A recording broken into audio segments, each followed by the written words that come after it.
메이저 대회 사상 최연소 우승을 기록하며 세계를 놀라게 했던 박세리 선수, 그리고 그 영광 뒤에는 골프 대디라 불리우는 아버지의 헌신적인 노력이 있었습니다. 박세리 선수 또한 우승 때마다 부모님, 특히 아버지를 찾으며 항상 그 영광을 돌렸습니다. 항상 저희 아빠는 쉬는 시간을 안 줬어요. 쉬는 시간 없이 운동에만 전념할 수 있도록 제가 정신을 딴 데 팔 시간 없이 항상 옆에서 그렇게 가르쳤어요. 스포츠 정신과 승부근성을 강조하며 딸 자식 최고가 되라고 최선을 다한 아버지. 아버지는 박세리 선수를 위해 이런 연극까지 했었다 합니다. 세리가 공을 치면 먼저 필드 저편으로 넘어가서 안 보는 곳에 숨어 있다가 세리 공이 넘어오면 내가 그걸 가지고 한 30m 좋은 데다 풀도 치기 좋은 데다 올려놔요. 잔디 위에 기가 막히게 그렇게 올려놓고 그거를 몇 홀씩 가는 데마다 안 보이는 곳에서 숨어서 해주니까 좋은 데만 치니까 스코어가 금방 줄어드는 거죠. 기가 막히거든요. 쳐보니까 그때 그렇게 자신감을 심어주기 시작했고 그걸 계속 얘기를 안 해줬어요.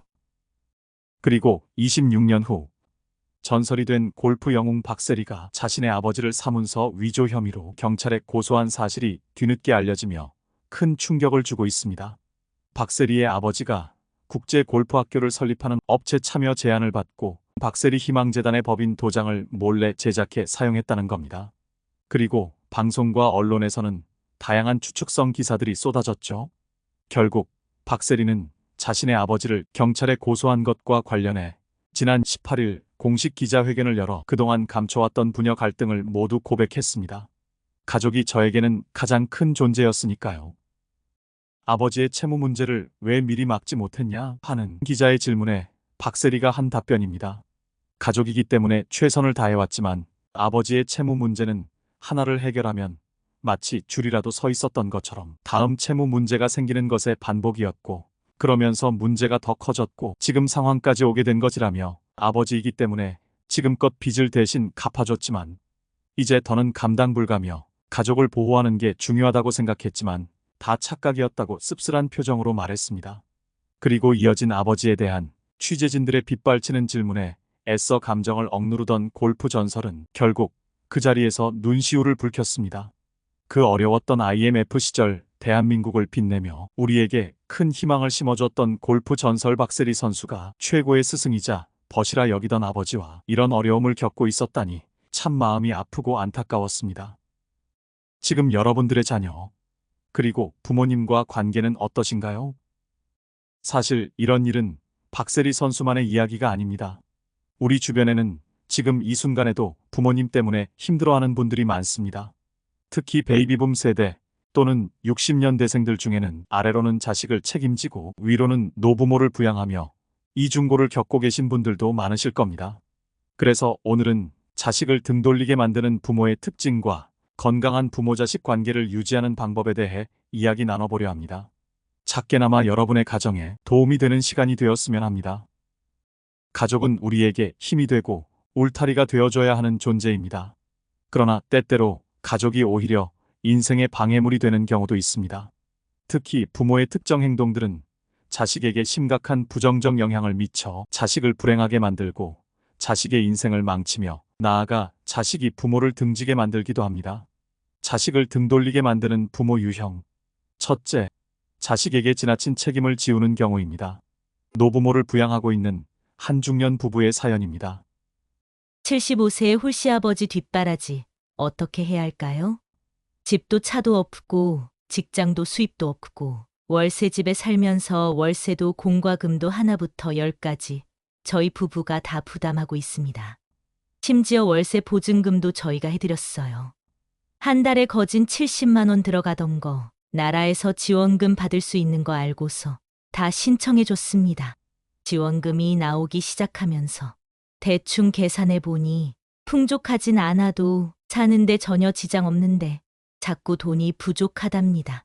알고 보니 지인한테 빌린 돈 갚느라 생활비 부족한 거였어요. 뭘 믿고 돈을 빌렸으며 수입도 없으면서 무슨 생각으로 일 안 하고 집에서 TV만 보고 쌀만 축내고 있는 건지. 당신 젊었을 땐 당신 부모가 봉급 날만 되면 회사에 와서 월급을 다 가져갔단 소리를 하는 걸 봐선 자식이 자기 먹여 살리길 바라는 것 같아요. 하다못해 작은 실비보험조차도 들어놓지 않아 넉넉하지도 않은 형편에 향후 어디라도 아파서 큰 돈 들어가는 날에는 극단적으로 손주들 한테까지 그 가난을 물려주는 꼴밖에 안 된다 생각해요. 죽든 말든 알아서 살라고 하고 연을 끊자 싶다가도 그래도 부모인데 너무했나 싶기도 하고, 그렇다고 계속 이대로 가는 것도 아닌 것 같고, 60대 초반부터 자식들한테 돈 달라고 요구하셨던 분이고, 자식들은 그게 당연한 걸로 알고 자랐고요. 매달 50만 원에서 많을 땐 100만 원까지 드렸답니다. 이 말은 곧 자식이 하나가 아니니 많이 받으실 땐 웬만한 직장인 월급보다 더 큰 돈을 받으신 적도 있다는 겁니다. 흔히들 이야기하는 가스라이팅을 자식들이 당한 것 같아요. 이젠 제 남편을 빼곤 다른 자식들은 아버님과 연을 끊었고, 아버님과 연을 끊은 이유 중엔 돈이 아닌 경우도 있었지만, 그 중엔 돈 때문에 도망치듯 잠수 타버리고 연 끊은 자식도 있어요. 아버님이 진짜 생각이란 걸 하셨다면 자식들이 토 안 달고 꼬박꼬박 돈 드릴 때 정말 단 몇 푼이라도 모아두셨어야 된다 생각해요. 일하기 싫었으면 그렇게라도 하셨어야죠. 그 많은 자식들 중 하나는 날 거둬주겠지. 혹은 필히 거둬야 한다 생각하셨을까요? 저희 돈으로 월세집 얻어드렸더니 주위에다 거지 같은 집 얻어놨다고 저희 남편을 욕하셨더라고요. 등 돌린 다른 자식들과 달리 그래도 아버지라고 고생은 고생대로 해놓고 욕만 먹은 남편도 불쌍합니다. 이젠 결단을 내리고 싶습니다. 여러분들이라면 어떻게 하시겠어요? 자신의 노후를 자식이 책임지는 것을 당연히 여기는 아버지와 이에 부응하려 자신과 가정까지 희생시키고 있는 아들, 여러분들은 이 사연을 듣고 어떤 생각이 드시나요? 자식을 등 돌리게 만드는 부모 유형. 둘째, 자신은 가난해도 자식에게 다 퍼주는 경우입니다. 자식에게 희생과 책임을 전가하는 부모와 반대로 당신들을 위해서는 거의 쓰지 않고 모든 자원을 자식들에게 쏟아붓는 경우입니다. 이제 자식들이 어느 정도 살만한데도 불구하고 있는 것 없는 것 다 퍼준 부모는 아직도 너무 가난한 거죠.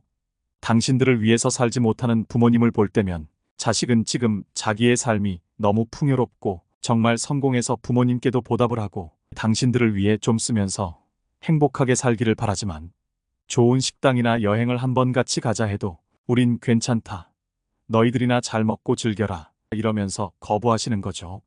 그런 부모님의 모습을 볼 때면 너무 안타까워하면서 자신이 잘 살고 있는 모습을 너무나도 불편해하는 가족들도 있습니다. 자식을 등 돌리게 만드는 부모 유형. 셋째, 문제 성향이거나 나르시시스트인 경우입니다. 자녀의 자아를 갉아먹으며 본인의 삶을 지탱하는 부모. 나르시시스트 부모의 특징을 가장 잘 나타내는 한 문장입니다. 이런 부모를 둔 자녀는 죄책감과 수치심을 반복해서 경험하게 되며 하나같이 낮은 자존감으로 힘겨운 삶을 살아갑니다.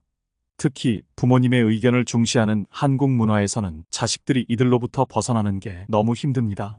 그리고 결혼을 하면 그 새로운 등장인물한테 접근하죠. 어떻게 보면 손자 손녀까지도 목표물로 삼아서 이 가족을 통째로 자기 세상으로 들이려 하는 부분이 있습니다. 이런 경우에는 자식들이 너무 고통스러워하고 결국은 이혼을 하게 되는 경우도 생각보다 많다 합니다. 실제 사례로 나르시시스트 성향을 가진 어머니 아래 성장한 남성이 있었습니다. 처음 결혼할 아내를 데려왔을 때는 엄마가 너무 잘하는 겁니다.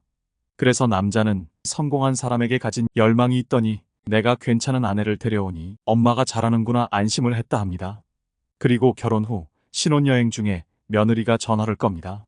그런데 그때 어머니가 본색을 드러낸 거죠. 너는 왜 이제 전화한 거니? 너 그따위로 해서 되겠니? 갑자기 대뜸 처음 듣는 소리에 놀라고 당황한 며느리는 일단 전화를 끊었습니다. 남편 또한 너무 당황해서 벌벌 떨었다 합니다. 당시만 해도 엄마를 피하기만 했지 대항할 힘이 없었던 거죠. 두 사람은 이혼 위기에 놓이게 됩니다. 남편은 우선 이 상황을 대처해보자며 아내와 함께 상담을 받았고 철저하게 남편이 아내를 보호해주는 역할을 해보기로 합니다. 남편은 엄마에게 당분간 집에 가지 않겠다고 선포하고 아내와 함께 거리를 두기 시작했습니다. 사실 이렇게 하기가 되게 어려운 일입니다. 보통은 아내가 잘하면 엄마가 괜찮을 거라 생각할 수도 있기 때문입니다. 하지만 나르시시스트 성향을 가진 부모는 절대 아닙니다. 되려 더 요구사항이 많아지고 더 큰 어려움을 겪게 됩니다. 못해서 그런 거지가 아니라 잘해봤자 아예 안 되는 겁니다. 그리고 남편은 본인도 너무 창피했지만 어머니에 대해 자세히 알 수 있도록 자신의 엄마가 이런 사람이고 어렸을 때부터 이런 걸로 굉장히 고통을 당했고 사실 결혼 전까지 아내가 이런 엄마를 알고 결혼을 안 할까봐 숨겼다는 것도 솔직하게 아내에게 털어놓았습니다. 그리곤 아내의 전화번호도 알려주지 않고 철저히 보호하고 지내기로 한 거죠. 놀라운 사실은 몇 개월이 지났는데 예전에 큰 소리 치면서 자신에게 막 뭐라고 했던 엄마랑 거리를 두고 조금 힘이 생기니 더 이상 그 엄마가 무섭지 않은 겁니다. 명절에도 밖에서 만나기로 합니다. 집에서는 본색을 더 잘 드러내니까요. 엄마는 기분 나쁜 채로 나왔고 평소에 눈치를 보던 아들이 이상하게 눈치를 보지 않으니 일부러 가방을 떨어뜨립니다. 평소엔 연연해 하면서 가방을 주워주곤 하던 아들인데 이젠 아들이 태연하게 상황을 대처하고 엄마가 불평을 해도 아들은 못 들은 척을 하며 되려 결혼 사진을 보여주고 다른 이야기를 꺼내죠. 그렇게 시간을 보낸 후 이젠 엄마가 아들에게 전화를 해도 아들은 나 지금 바빠라고 이야기하며 전화를 끊어버리니 나중에는 전화도 못하고 연연해하는 모습을 보이면서 약해지고 그리고 그 다음 만났을 때는 좀 더 달라진 모습을 취했다고 합니다. 사실 이런 과정이 참 쉽지는 않습니다. 날 낳고 길러준 부모님을 미워한다는 어떤 죄책감 같은 게 들 수밖에 없기 때문이죠. 하지만 엄마를 내가 불편해하고 내가 지금 나의 엄마를 싫어하는구나라는 그 감정 또한 힘들지만 인정해야 하는 겁니다. 싫은데도 억지로 하면 내 안에 싫은 마음을 갖고 있는 것 자체가 죄책감을 느끼게 합니다. 나는 엄마의 또는 아빠의 이런 모습이 싫어. 그래서 내가 싫어하는 거야라는 걸 당당하게 표현할 수 있어야 합니다. 그래야지 오히려 싫은 마음도 좋아질 수가 있습니다. 부모가 자기가 뭘 잘못했는지 모르고 계속 그러는 경우와 자식의 이야기를 듣고 좀 달라지려고 애쓰는 경우는 큰 변화입니다. 그렇게 하면 부모와 자식의 관계는 조금 달라질 수도 있습니다.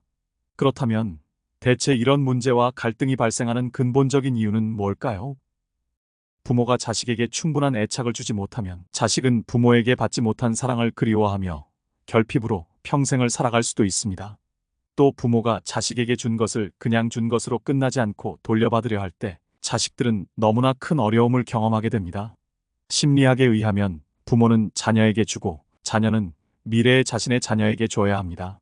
그런데 부모라는 이유로 자녀들에게 대가를 요구합니다. 우리 집에 자랑스러운 아이가 돼야 돼. 부모를 위해서 이렇게 희생해야 돼. 하지만 내가 만약 이걸 안 해주면 나는 너 싫고 너 버릴 거야. 이렇게 너와 나의 관계는 끝난 거나 다름없다고 암묵적으로 말하는 부모가 너무 많습니다. 또 이런 경우도 있습니다. 사실 속 깊이 들어가 보면 부모가 돌려받기 위해서 하는 건데 널 위해서 내가 말하는 거야 라고 하는 겁니다. 엄마가 명문대 가는 거니 내가 가는 거지 라고 말하지만 그 속에는 사자 들어간 누구의 아빠, 누구의 엄마가 되고 싶은 거죠. 부모가 되고 나면 신분과 서열이 생깁니다. 자녀가 얼마나 공부를 잘하는가? 자녀가 얼마나 잘 나가는가? 이런 것이 부모의 신분이 되기도 합니다. 자녀가 잘 되는 것만이 아니라 내가 인정받고 싶고 사람들한테 잘했다라는 말을 듣고 싶은 욕구들이 혼합되어 있는 겁니다. 그렇게 부모가 나한테 어떤 대가를 요구를 하는 상태라면 자식 입장에선 어떻게 이런 문제들을 해결하려 할까요? 결국 부모와 싸웁니다. 부모를 나름대로 설득시켜야 되니까요. 싸우고 신경전을 벌이고 그러고 나서 죄책감에 빠지고 우울증에 들어가기도 합니다. 이렇게 부모와 싸우고 화를 표출하는 자녀가 있는 반면 정반대의 형태가 있습니다. 평생을 부모를 돌보고 기꺼이 부모를 위해 무언가를 주려고 하는 겁니다. 사실 엄밀히 보면 부모는 그렇게 이 자녀에게 잘하지 않았고 그렇게 진짜 사랑을 주지도 않았습니다. 그 안에는 어린 시절 받지 못한 그 애정을 성인이 되어 그렇게 해서라도 받으려 하는 겁니다.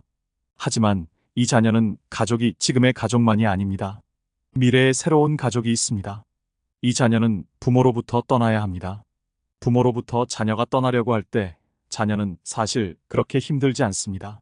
새로운 사람을 만나고 가정을 이루고 새로운 인생을 모험하는 그런 거니 얼마나 흥분되는 일이겠습니까? 힘든 건 부모가 힘들죠. 어쩌면 그 자녀가 그동안 배우자의 역할을 하는 경우도 있을 수 있고, 자녀 그 이상의 역할을 했다면 그 자녀의 독립을 순수하게 바라볼 수가 없습니다. 그러면서 많은 부모들이 하는 것 중에 하나가 내가 널 어떻게 키웠는데? 떠나려고 하는 자녀를 비난하거나 죄책감을 유발시키는 겁니다. 그리고 또 가족을 위해서 많은 희생을 한 부모를 떠나 독립하려 하면 자녀는 죄책감으로 더 힘듭니다. 가족을 위해 희생한 어머니가 여기 있는데 그 어머니를 등지고 자기 인생을 살아가려고 하면 미안한 겁니다. 그 죄책감이 들어서 결국 또 어머니에게 돌아갑니다. 그래서 전문가들은 이제 이렇게 생각해보라 조언합니다. 힘들었던 부모님의 결혼 생활, 나의 결혼 생활이 아닙니다. 어머니 아버지의 결혼 생활입니다. 두 분의 몫인 거죠. 자녀가 할 수 있는 게 없습니다. 부모님의 인생을 존중하지만 나도 내 인생이 있다라고 하는 걸 잊지 않았으면 좋겠습니다. 많은 가족 관계에서 벌어지는 안타까움이 이겁니다. 늘 여전히 10년, 20년, 30년째 싸우고 있는 부모님. 그 자녀들은 뭔가 이 가족을 위해서 애를 씁니다. 독립해서 내 인생을 살려고 할 때마다 죄책감이 밀려오죠. 그리고 못 떠나고 결국 그 안에서 치고 받고 싸워가면서 자기 인생을 허비하는 경우도 있습니다. 이 모든 건 안타깝게도 부모님의 결혼 생활입니다. 그것을 자녀인 내가 해결할 수 없습니다. 특히 빠르게 벗어나야 할 가족들이 있습니다.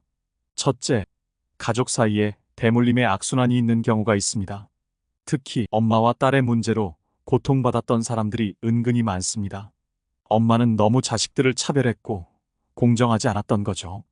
그래서 그 엄마와 늘 싸웠던 한 여성이 있었습니다. 그 여성이 결혼해서 또 딸을 낳게 됐을 때 그 여성은 또 그 딸과 애증의 관계를 형성하는 겁니다. 좋았던 것도 대물림되어지지만 나쁜 것들이 대물림될 가능성이 사실 높습니다. 둘째, 가족들에 대한 선입견이 너무 강한 사람들입니다. 부모는 이렇고, 첫째는 넌 이래, 둘째는 넌 이래, 여자애는 이래, 남자애는 이래. 너무 고정된 선입견을 갖고 있는 가족들이 있습니다. 가족은 이래야만 돼. 우리 이렇게 화목해야 돼. 그게 가족을 행복하게 할 수도 있지만 때론 그 가족을 올가매게 됩니다. 그리고 이러한 선입견은 거짓 친밀감을 만들어냅니다. 온 가족들이 날짜를 맞춰서 휴가를 가고 우르르 몰려다니면서 식사를 합니다. 겉으로 봤을 때는 화목해 보이죠. 하지만 막상 그 안에 있는 가족들은 답답합니다. 오직 가족만 있으니까요. 나는 이 가족에 없으니까요. 그런 거짓 친밀감을 가진 가족들의 특징이 가족들에 대한 선입관이 고정불변입니다. 이런 식의 고정된 사고 속에서 결혼을 하게 되면 어려움이 많습니다. 나도 모르게 그걸 또 나의 새로운 가정으로 끌고 가게 됩니다. 그리고 그것이 진리인 양 배우자에게 요구하게 되고 쉽지 않은 결혼 생활이 시작될 수 있습니다. 결국 이러한 불행에서 벗어나 건강한 가족 관계를 유지하려면 자녀는 부모에게서, 부모는 자녀에게서 각각 독립해야 합니다. 자식들은 부모를 떠날 용기를 내어야 합니다. 아무리 부모의 권유라 할지라도 모두 내가 다 결정하고 선택한 것입니다. 내가 갖고 있는 문제들은 내가 해결해야 합니다. 그리고 모든 결과는 내가 다 책임져야 합니다. 성인은 결국 내가 혼자라는 걸 인식하는 것입니다. 내가 혼자라 느낀다는 게 너무 냉정하다 생각할 수도 있습니다. 하지만 혼자이기 때문에 또 나는 누군가 필요한 겁니다. 혼자 살 수는 없는 일이니까요. 이 외롭고 처절한 현실 속에서 나를 사랑해주고 나를 위해 응원해주는 소수의 사람들은 더 고마운 존재인 거죠. 그리고 그들과 좋은 관계를 유지하려고 애를 쓸 수 있습니다. 그런데 내가 혼자가 아니고 나는 늘 의존할 수 있다고 믿는다면 그 관계는 애증으로 뒤엉켜버립니다. 그리고 부모들은 이것을 허용해줘야 합니다. 자식이 부모와의 경계선을 설정하고 성인으로 홀로 서는 것을 허용해줘야 한다는 겁니다. 자녀가 부모를 떠나 독립하는 것을 허용하지 않고 잡아당기거나 죄책감을 심어주거나 비난을 가해서는 안 됩니다. 성인이 된 자녀분들 중 부모가 밉다고 하면서 심리적으로 독립 못하고 안에 머물러 있는 경우도 많습니다. 미워만 하고 원망만 한 채로 부모가 나한테 못해줬기 때문에, 나한테 좋은 영향을 주지 않았기 때문에 나는 이 상태야 라고 하면서 계속 머물러서 부모 탓만 하고 있는 상황인 거죠. 그러면서 부모가 달라지길 간절히 바라는데 본인 먼저 달라져야 합니다. 부모가 달라질 걸 바라는 게 아니라 내가 지금 달라질 수 있는 무언가를 해야 합니다. 그게 진짜 변화의 시작입니다. 내 삶을 살아야 됩니다. 부모가 밉고 부모가 나를 고통스럽게 한다면 이제 부모의 영향을 받았던 여러 가지 면에서 자신이 독립할 수 있도록 방법을 꾀하고 내가 어떤 것들을 중요하게 생각하는지, 내가 진정 원하는 것들이 무엇인지에 대해 이야기를 다시 만들어 나가야 합니다. 나를 주체적으로 어떻게 보면 독립적으로 만들어 나가며 정서적으로 부모와 정리를 하는 부분이 필요합니다. 결국에는 내 삶을 살아야죠. 나다운 삶을 살아야 더 행복해질 수 있습니다. 그리고 건강한 부모-자식 관계를 위해 부모는 자식이 육체적, 정신적, 경제적으로 모두 독립할 수 있도록 지원하고 그들의 선택을 존중하는 것이 무엇보다 중요합니다. 자녀가 진정한 독립만 한다면 부모로서 더 이상 바랄 것도 고마울 것도 없습니다. 베이비붐 세대의 부모들은 자식으로 클 때는 독립해서 살았고 한창 때는 부모님을 공양하며 살았습니다. 그것이 당연한 일이었죠. 하지만 이제 세상이 변했습니다. 고생하며 살아왔지만 그 덕분에 행복했지만 이제는 자녀들에게 그와 같은 것을 기대할 수 없습니다. 부모들의 정신 건강을 위해서라도 그런 기대는 아예 하지 않는 것이 좋습니다. 자녀들이 알아서 부모를 잘 모시고 효도하는 것을 일부러 거절할 필요는 없지만 부모가 그것을 기대하거나 요구해서는 안 됩니다. 그러므로 부모도 자식으로부터 육체적, 정신적, 경제적으로 완전히 독립해야 합니다. 부모로부터 완전히 독립해야 자녀가 진정으로 성장하듯 자녀로부터 완전히 독립해야 부모도 진정으로 행복해질 수 있습니다. 여러분들은 어떻게 부모와 자식 간의 건강한 관계를 유지하고 계신가요? 오늘 이야기 나눈 내용이 여러분의 가정에 작은 도움이 되기를 바랍니다. 이상으로 나이들매 품격이었습니다. 황금빛으로 물들어가는 여러분의 행복한 인생 이막을 응원합니다. 오늘 영상이 도움이 되셨다면 구독과 좋아요 부탁드립니다. 끝까지 경청해 주셔서 감사합니다.